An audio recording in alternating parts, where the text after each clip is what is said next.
ವೀಕ್ಷಕರೇ, ನಮ್ಮ ಚಳ್ಳಕೆರೆ ಟಿವಿಗೆ ಸ್ವಾಗತ. ಇಂದಿನ ಪ್ರಮುಖ ಸುದ್ದಿ. ಮಾದಕ ವ್ಯಸನದಿಂದ ದೂರವಿರಿ, ಶಾಲಾ ಮಕ್ಕಳಿಂದ ಜಾಗೃತಿ ಅಭಿಯಾನ. ಮಾದಕ ವಸ್ತುಗಳ ಸೇವನೆಯ ದುಷ್ಪರಿಣಾಮಗಳ ಬಗ್ಗೆ ಸಾರ್ವಜನಿಕರಲ್ಲಿ ಅರಿವು ಮೂಡಿಸುವ ಉದ್ದೇಶದಿಂದ ಸರ್ಕಾರಿ ಹಿರಿಯ ಪ್ರಾಥಮಿಕ ಶಾಲೆ ಜೆಸಿಹಳ್ಳಿ ಗೊಲ್ಲರಹಟ್ಟಿಯಿಂದ ಮಾದಕ ವಸ್ತುಗಳ ಸೇವನೆ ತಡೆಗಟ್ಟುವಿಕೆ ಕುರಿತು ಜಾಗೃತಿ ಅಭಿಯಾನ ಆರಂಭಿಸಿದೆ.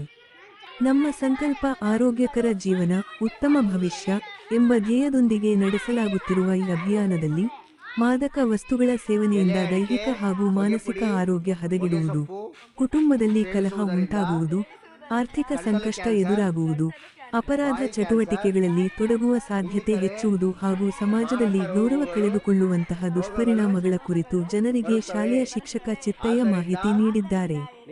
ಯುವಕರು ಹಾಗೂ ವಿದ್ಯಾರ್ಥಿಗಳು ಮಾದಕ ವಸ್ತುಗಳಿಂದ ದೂರವಿದ್ದು ಶಿಕ್ಷಣ, ಕ್ರೀಡೆ ಮತ್ತು ಉತ್ತಮ ಹವ್ಯಾಸಗಳತ್ತ ಗಮನ ಹರಿಸಬೇಕು ಎಂದು ಪೋಸ್ಟರ್ನಲ್ಲಿ ಕರೆ ನೀಡಲಾಗಿದೆ. ಮಾದಕ ಸೇವನೆಗೆ ಬಲವಾದ ಇಲ್ಲ ಹೇಳಿ, ಸೇ ನೋ ಟು ಡ್ರಗ್ಸ್ ಎಂಬ ಸಂದೇಶದ ಮೂಲಕ ಆರೋಗ್ಯಕರ ಹಾಗೂ ವ್ಯಸನಮುಕ್ತ ಸಮಾಜ ನಿರ್ಮಾಣಕ್ಕೆ ಸಾರ್ವಜನಿಕರ ಸಹಕಾರ ಕೋರಲಾಗಿದೆ ಎಂದರು.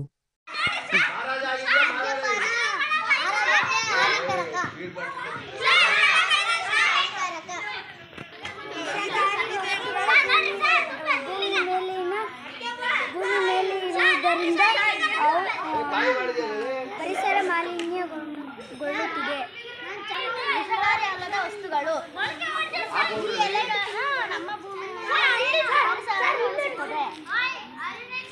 ಎಲೆ ಅಡಿಕೆ, ಹೊಗೆ ಪುಡಿ, ಹೊಗೆ ಸೊಪ್ಪು ಸೇವಿಸುವುದರಿಂದ ಗಂಟಲು ಕ್ಯಾನ್ಸರ್, ಬಾಯಿ ಕ್ಯಾನ್ಸರ್, ಇನ್ನಿತರೆ ಮಾರಕ ರೋಗಗಳು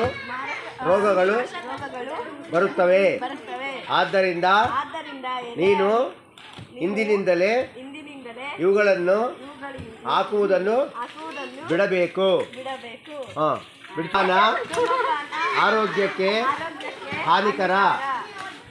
ಹರ್ಷವರ್ಧನ, ಪ್ರತಿನಿತ್ಯ ನೀನು ಬೀಡಿ ಮತ್ತು ಸಿಗರೇಟನ್ನು ಸೇದುವುದರಿಂದ ಹೃದಯ ರೋಗ, ಶ್ವಾಸಕೋಶದ ಕ್ಯಾನ್ಸರ್, ಮಾರಕ ರೋಗಗಳು ಬರುತ್ತವೆ. ಕೂಡಲೇ ಧೂಮಪಾನ ಮಾಡುವುದನ್ನು ನಿಲ್ಲಿಸಬೇಕು. ಓಕೆ. ಸಲಹೆ ಮೇರೆಗೆ ನಿದ್ದೆ ಮಾತ್ರೆಗಳನ್ನು ತೆಗೆದುಕೊಳ್ಳಬೇಕೇ ಹೊರತು ನಾವೇ ಮೆಡಿಕಲ್ ಸ್ಟೋರ್ಗೆ ಹೋಗಿ ನಿದ್ದೆ ಬರುವುದಿಲ್ಲ ಎಂದು ನಿದ್ದೆ ಮಾತ್ರೆ ನುಂಗುವುದರಿಂದ ನಮ್ಮ ದೇಹದ ಮೇಲೆ